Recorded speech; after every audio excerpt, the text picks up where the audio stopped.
Mengenal jajanan khas Minonopia dari Banyumas.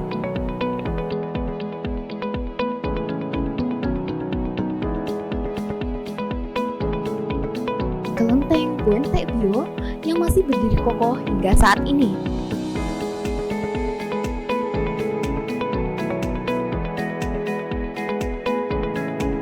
Berkunjung di Museum Jenderal Sudirman yang menyimpan berbagai peninggalan dari sang pahlawan.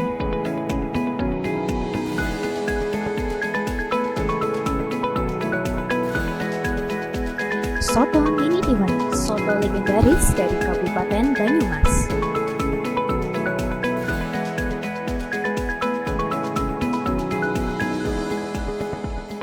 Halo sedulur Banyumas, saya Dia Suci Ayuning Tias akan menemani Anda untuk beberapa menit ke depan. Sedulur, Banyumas merupakan salah satu kabupaten di Jawa Tengah yang masih mempertahankan keaslian dan kebudayaannya. Salah satunya jajanan khas yaitu Minonopia. Berikut laporan Cassandra Aikinitisara dari Rumah Produksi Mino Sarangsari. Silahkan Cassandra.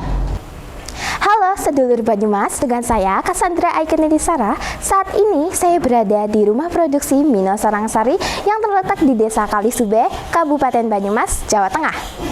Sedulur, siapa yang tidak kenal dengan Minonopia? Kue kering tradisional khas Banyumas.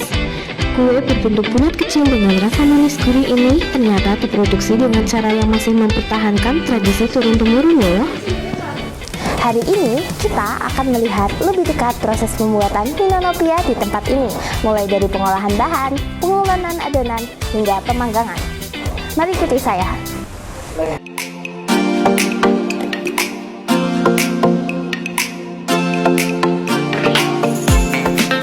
Proses pembuatan Minonopia dimulai dengan mencampurkan tepung terigu, air, garam, dan minyak goreng.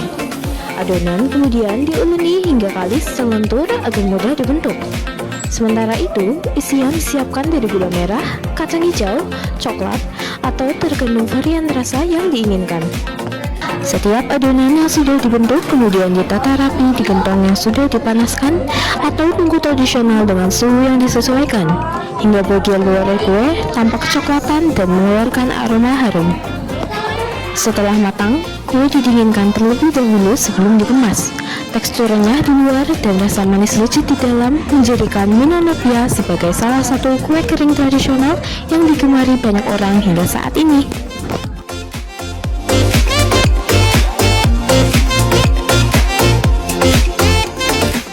Kebetulan di kampung ini rata-rata itu ada home industry Minonopia. Jadi akhirnya saya berusaha untuk mencoba membuat kue Minonopia. Dari waktu pertama kita bikin itu Minonopianya yang kelas di pasar yang masih murah-murah, kemudian beranjak menjadi Nopia Mino yang super sekarang.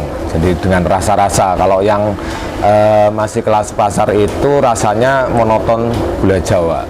Dengan cara yang tradisional itu, ini akan memperlihatkan satu ciri khas cita rasanya sebenarnya. Jadi cita rasanya itu kalau dibuat secara tradisional itu akan punya daya tahan yang lama. Daya tahan yang lama itu karena dengan pembakaran dia dari belakang dan dari luar itu menggunakan gentong ya namanya, itu jadi lebih tahan lama sampai 6 bulan. Nah, sementara kalau pembuatan dengan modern yang menggunakan oven itu paling dia hanya bertahan dalam kurun waktu 3 bulan.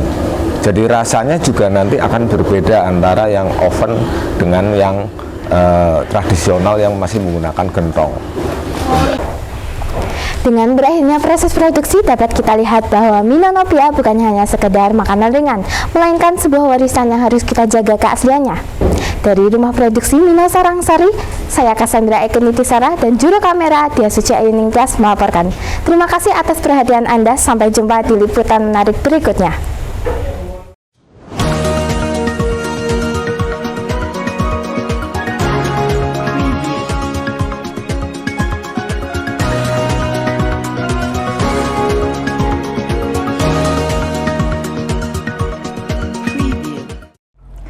Halo pemirsa, dari Banyumas, Sebuah warisan budaya kembali menjadi perhatian publik. Kelenteng Buantekpio yang berdiri di tengah peradaban Banyumas. Selain menjadi pusat kegiatan keagamaan, kelenteng ini menjadi destinasi wisata sejarah yang syarat makna.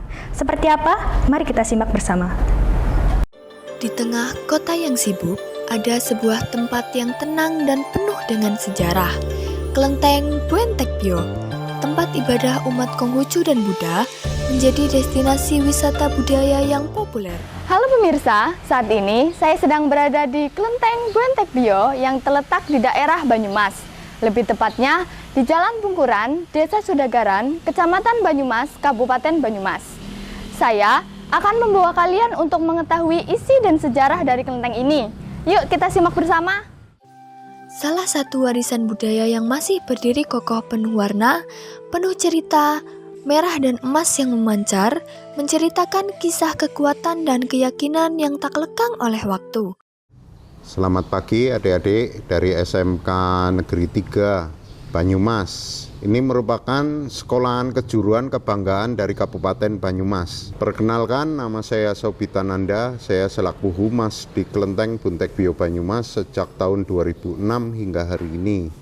Kegiatan kami setiap hari di Kelenteng Buantekpio Banyumas adalah memberikan pemahaman tentang makna dan arti budaya. Kelenteng Buantekpio Banyumas menempati bangunan yang berdiri sejak tahun 1826, yang mana aset tanah pada masa itu adalah sertifikat eigendom berbahasa Belanda. Di situ tercantum nama pemilik tanah pada waktu itu adalah Ong King Sui.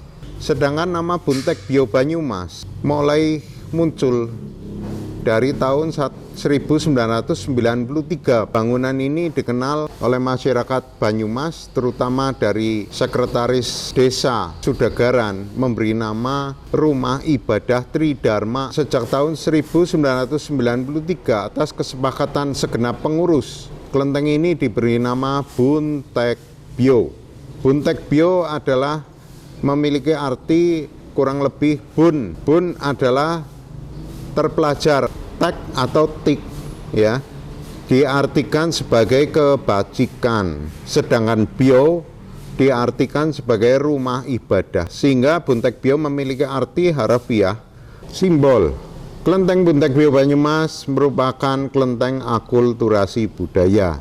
Bangunan ini terdiri dari dua jenis kultur budaya, yaitu satu yang utama adalah bangunan kultur budaya Chinese, di mana bangunan-bangunan ini sangat dominan dengan jurai-jurai yang bertanduk, kemudian warna dominan merah dan kuning, ya. Kemudian di sini ada simbol-simbol kurang lebih patung naga, ornamen naga, patung kura-kura, patung barongsai, ya. Kemudian kita bisa saksikan adalah adanya bangunan pendopo. Pendopo ini komplit dengan atap berbentuk limasan. Di ujung atap limasan sana ada sepasang patung nogo yang mengapit mustika. Kita juga menghormati ada satu meja pemujaan untuk leluhur orang Banyumas, yaitu Mbah Kuncung.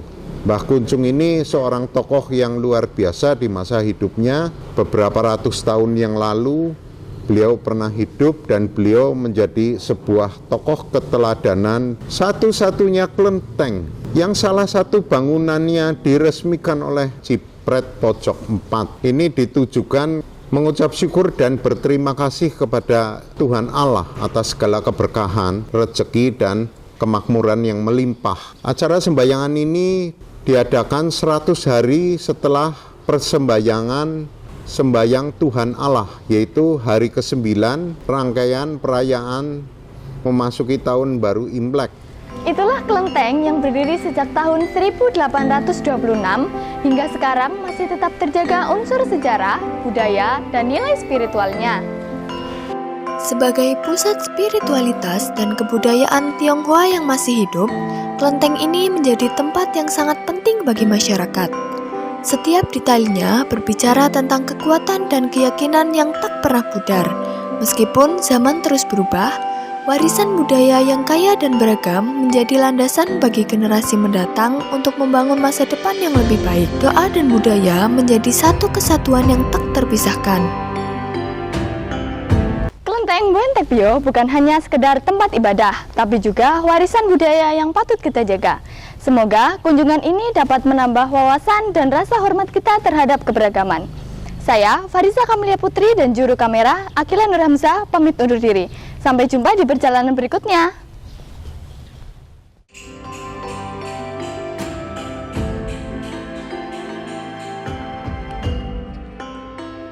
Menanamkan nilai patriotisme bagi generasi muda.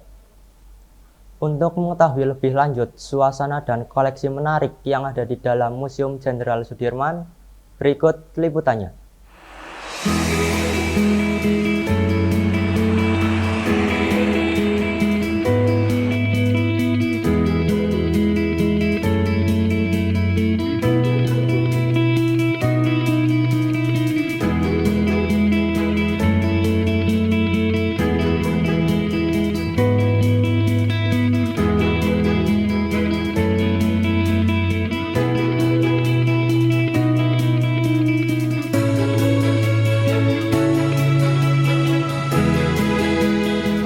Kali ini saya sedang berada di Museum Jenderal Sudirman yang terletak sebelah barat kota Purwokerto atau berjarak 3 km dari pusat pemerintahan Kabupaten Banyumas, atau lebih tepatnya berada di Jalan Patimura, Pasir Kidul, Kecamatan Purwokerto Barat, Banyumas, Jawa Tengah.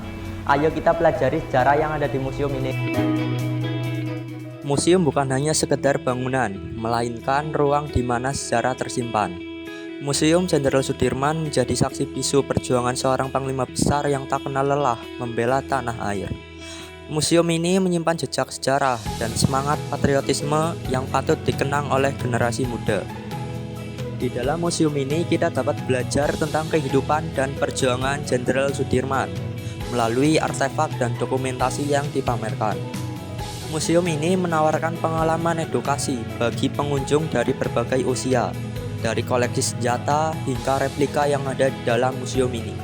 Seperti yang kita tahu, Jenderal Sudirman adalah Panglima Besar Tentara Nasional Indonesia pertama yang dikenal sebagai pejuang sejati dan sangat setia pada negara. Jenderal Sudirman lahir pada tanggal 24 Januari 1916 di Purbalingga dan wafat pada tanggal 19 Januari 1950 di Magelang. Yang pertama saya pelajari yaitu tentang Panglima Besar Jenderal Sudirman, yaitu tentang bagaimana perjuangannya, terus nilai-nilai yang dapat diambil seperti kejujuran, resilien, dan lain-lain. Setelah bagaimana cara mengimplementasikannya ke dalam kehidupan.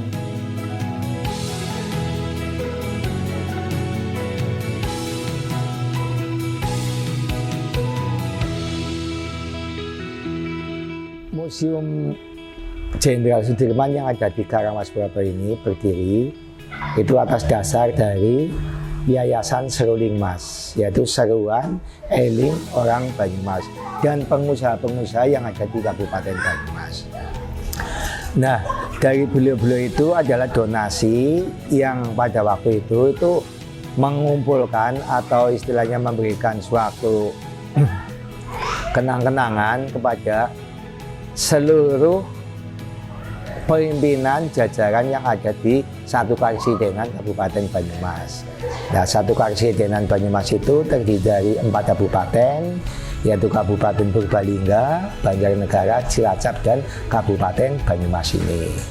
Nah, salah satu apa yang mereka atau yang diberikan dari Yayasan Seruling Mas untuk Kabupaten Banyumas itu yaitu Museum Jenderal Sudirman.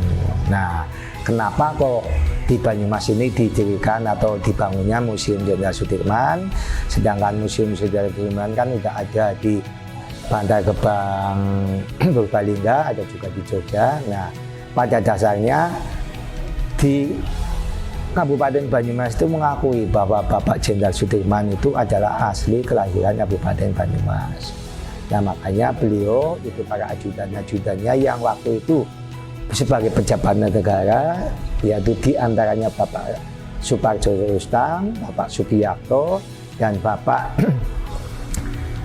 itu yang mendirikan Yayasan itu adalah putra daerah asli dari Kabupaten Banyumas. Jadi untuk di Kabupaten Banyumas ini, yaitulah yang didirikan asas dasar dari pengakuan bahwa Jenderal Sudirman itu asli dari Kabupaten Banyumas. Itu secara singkatnya berdirinya Museum Jenderal Sudirman. Saya Habibie Anwar Dewa Anugrah dan kameramen saya Mahardika Chandra Prakoso pamit undur diri. Terima kasih. Wassalamualaikum warahmatullahi wabarakatuh. Demikian informasi pada hari ini. Saya Habibie Anwar dan rekan saya pamit undur diri. Terima kasih dan sampai jumpa. Pemirsa, ragam kuliner Nusantara selalu menghadirkan cerita menarik. Salah satunya adalah soto. Tiap daerah memiliki ciri khas tersendiri. Dari Banyumas, tersaji soto yang unik dan patut dicoba. Berikut liputan selengkapnya. Halo pemirsa, pecinta kuliner pasti tidak asing dengan soto. Tapi tahukah kamu kalau Banyumas juga punya soto khas yang unik? Berikut informasi selengkapnya. Soto Banyumas. Kuliner khas yang satu ini jadi incaran para pecinta makanan tradisional. Salah satu warung soto legendarisnya ada di Jalan Kalori Patik Raja, Desa Waharwetan, Kecamatan Kalibagor, Kabupaten Banyumas. Atau lebih tepatnya warung ini berada di depan Balai Desa Waharwetan, Kecamatan Kalibagor, Kabupaten Banyumas. Soto Banyumas memiliki ciri khas tersendiri, yakni perpaduan kupat, bihun, potongan ayam, potongan daun bawang, dan kerupuk yang disiram kuah gurih dengan aroma rempah yang menggoda. Soto tiwen 2 ya, di Sarinah nih, di depan Balai Desa Waharwetan. Sip, enak. Harganya terjangkau. Yang senangnya soto daging, tapi nggak ayam ya apa-apa. Itu dia informasi tentang soto Banyumas. Kuliner tradisional yang tak hanya menggugah selera, tapi juga menyimpan cerita panjang dalam setiap suapnya. Saya, Intan Mutiara Rahayu, dan juru kamera Fatma Dwi Septiana pamit undur diri. Sampai jumpa. Demikian informasi tentang soto khas Banyumas. Saya Fatma Dwi Septiana dan rekan saya Intan Mutiara Rahayu pamit undur diri. Sampai jumpa.